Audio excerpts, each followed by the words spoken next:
This video is brought to you by Soccer.com, North America's largest online soccer retailer. Don't forget to use coupon code 1SR4U13 at checkout for free shipping within the US on any order of $100 or more. Hey guys, Josh from SoccerReviewsForYou.com, bringing you an unboxing plus on-feet video of the Nike Mercurial Vapor 9 AG in the brand new Neptune Blue colorway. Like all the top-end models from Nike, a string bag is included. This particular string bag is Neptune Blue in color with the Mercurial logo and Nike swoosh on the front and Volt. So I'll get that out of the way, get the shoes out of the box. And if you guys could take a second to leave a like on the video, it would be greatly appreciated. So here is a look at the Nike Mercurial Vapor 9 AG in the brand new Neptune Blue colorway. And just to touch on the colorway a little bit here, you'll probably notice that it looks a little bit different in AG than it does in FG or SG Pro. And that's mainly because this ring around the edge here is blue as opposed to white. Now the reason for this is what I'm thinking is that Nike didn't want to put white around the edge because you are going to be using this on artificial grass with those rubber pellets in the ground, which will actually stain the white color. So instead of having white that would get stained very quickly, they went with a blue. So it gives it a slightly different look. It's not really a big deal, but it's probably a better decision in the long run, whether you think it looks better or worse. Personally, I think it looks pretty good with the blue ring around the edge.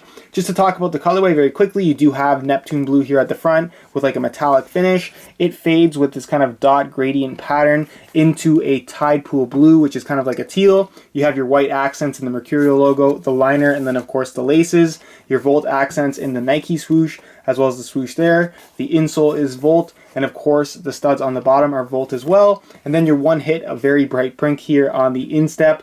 The one part of the shoe that I think a lot of people don't like. But for the most part, this seems to be the most popular of the Nike Mercurial Vapor 9 colorways. But personally, my favorite is still the CR7 color. One of the ones that I think most people don't like. So as far as the overall performance of this shoe goes, I already do have a performance review written out on my website, SoccerReviewsForYou.com. And if you really do want more information as to how these shoes fit, feel, and perform, I strongly recommend going ahead and checking that out if you haven't done so already. Like I said, I'll leave a link down below in the description. On that same review page, you're also going to find the high quality images and where to buy these things, because I know the AG stud patterns are sometimes harder to come by, but you'll find all kinds of buy it now links on that review page. So go ahead and check that out if that does interest you. Just to talk about the technical specifications of the shoe itself, it does feature a full Tasian synthetic upper, very, very thin, as you guys can see. Just really good quality overall. Pretty soft from right out of the box. Considering how tight the shoe fits, it really doesn't require too much in the way of break-in time. But give it a couple hours and it really does provide probably the closest fit to the foot that you're going to find from any soccer shoe currently out there on the market. Truly a really high quality barefoot feel. This particular colorway does feature the speed control golf ball like dimpling on the upper, which is designed to enhance grip. Not going to go too much into it, but it does kind of have somewhat of an effect on your touch in terms of how the ball feels. It's not going to give you better control or anything like that, but there is a noticeable difference to having the golf ball dimple on there as opposed to just having a smooth finish on the upper. Again, I touch on that more in my review. And then of course all the top end Vapors do feature ACC all condition control, which is basically your wet control element. Central lacing system, as you can see, very thin Tasian synthetic tongue. I'll remove the insole so you can get a good look at that very, very quickly. As I mentioned, it is Volt in color, mesh liner on the top, perforations going all the way through, and it is pretty much just a standard EVA foam. Pretty minimalistic and lightweight, but definitely gets the job done. You might run into some very slight issues with slippage, but if you can put a little bit of glue in there or just replace it with a different insole altogether, and that solves the problem pretty easily.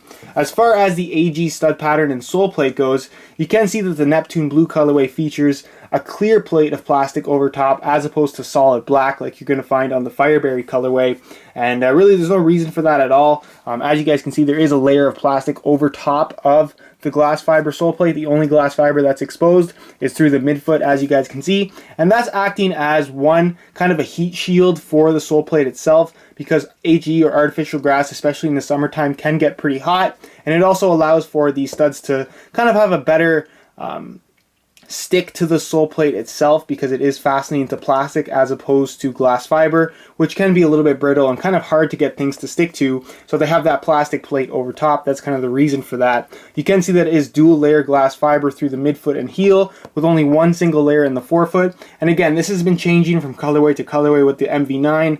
A lot of people are complaining about having only one single layer in the forefoot as opposed to two, but in all honesty, I don't really notice a difference at all in terms of how it does perform. perform. Now, as far as the AG stud pattern goes, if you are going to be playing on artificial grass or turf, this is definitely the stud pattern that you want to get. There's no more excuses that you can't buy the top end model in AG, because they definitely do make it available to you. And in terms of performance, in terms of safety, and in terms of durability, you're going to get the best overall feel if you are playing on AG fields from an AG soccer shoe like I have right here. The stud pattern itself is designed specifically for artificial grass. I know a question a lot of people ask is, can you use the stud pattern on multiple playing surfaces? You can if you wanted to. It's not going to perform all that well. I'm not sure what kind of durability you would get from an AG stud pattern using it on natural grass. But if you are playing on AG, this is the one that you want to have. So the studs themselves, you can see it's laid out specifically for artificial grass, and the studs are hollowed out through the middle, and they're made out of a softer rubber material, so they do have a little bit of flex to them, as you guys can see. And the reasoning for that is so they don't cling to the ground. A lot of firm ground stud patterns, most of firm ground stud patterns I should say, really cling to the ground and don't allow you to kind of move your foot side to side once your foot is planted, and this can actually be very, very dangerous. There's such a thing as having too much grip, and that's exactly what the AG stud pattern from Nike is trying to prevent. So you can see you have studs laid out all throughout the shoe. It's not too far off from a firm ground stud pattern, but trust me when I say that it really does perform that much better, and it's just a whole lot safer as well. And to me, that's probably the main reason why you should use an AG stud pattern. I know a lot of people are going to comment, I've never had an issue with a firm ground stud pattern on artificial grass, but there's also plenty of people who will tell you that they've been injured pretty severely because of using the wrong shoes on the wrong type of playing surface. So overall, if you didn't get the idea already, if you're playing on artificial grass, invest in an artificial grass stud pattern. So that's pretty much it as far as the unboxing portion of this video goes, and I move on to a quick weigh-in so you can see how lightweight these guys are. Part of what makes the Mercurial Vapor series so attractive is the lightweight construction of the boot. But with the release of the AG stud patterns from Nike on the top end model, a lot of people are skeptical as to how light the AG version actually is in comparison to the firm ground model. And there definitely is a little bit of a weight difference because there is more material used on the AG version. But like I said, this plays into the overall durability and performance of the shoe. And in terms of what you can actually feel both in hand and on feet, there's barely a difference at all between the two when it comes to weight. So I'm going to weigh this pair for you in real time. Keep in mind this is a brand new pair in a size 9 US. We're going to throw it on the scale here. And you can see that it weighs in at 7.4 ounces. So very, very lightweight for any soccer shoe out there. And considering the solid construction of the Vapor 9 with that very firm and rigid glass fiber sole plate, you're going to get a very lightweight feel from this shoe, especially with that tight fit. So that's pretty much it as far as the weigh-in portion of this video goes. And I move on to a quick on feet so you can see how these shoes fit. Here's a look at the MV9s on feet, and if you're looking for that second skin feel from your soccer shoes, you're definitely going to get it from the MV9s. The thin Tasian synthetic wraps your foot very closely, leaving almost no extra space on the inside of the shoe, but keep in mind because it does have such a tight fit, it has a slightly narrow cut as well, especially through the midfoot and instep of the boot. As you pull the laces tight, you can really feel the shoe really kind of squeeze your foot in, but still maintaining a comfortable fit if you have the right foot type for it. So as mentioned earlier, it does have a slightly narrower fit, so if you do have wider feet, the Mercurial series as a whole is probably not the best option for you, but if you have regular to narrow width feet, you're going to have no issues at all fitting into the Mercurial Vapor 9. As far as sizing goes, they've run absolutely true to size. I'm wearing my usual size 9 US here, and the fit and length is absolutely perfect, so if you are looking to order a pair for yourself, I would strongly recommend going true to size. So that's pretty much it as far as the on-feet portion of this video goes, and we'll move on to my final thoughts. Alright guys, that's it for my unboxing plus on-feet video of the Nike Mercurial Vapor 9 AG in the Neptune Blue colorway. As mentioned earlier, the full written review for this guy is already up and posted on my website, soccerreviewsforyou.com. There will be a direct link to find that down below in the description. And on that same review page, you're going to find the high quality images of this pair here, as well as buy it now links with the best prices online. So go ahead and check that out if that does interest you. If you have any questions regarding this shoe, feel free to leave a comment down below. And if you guys could leave a like on the video, it would be greatly appreciated.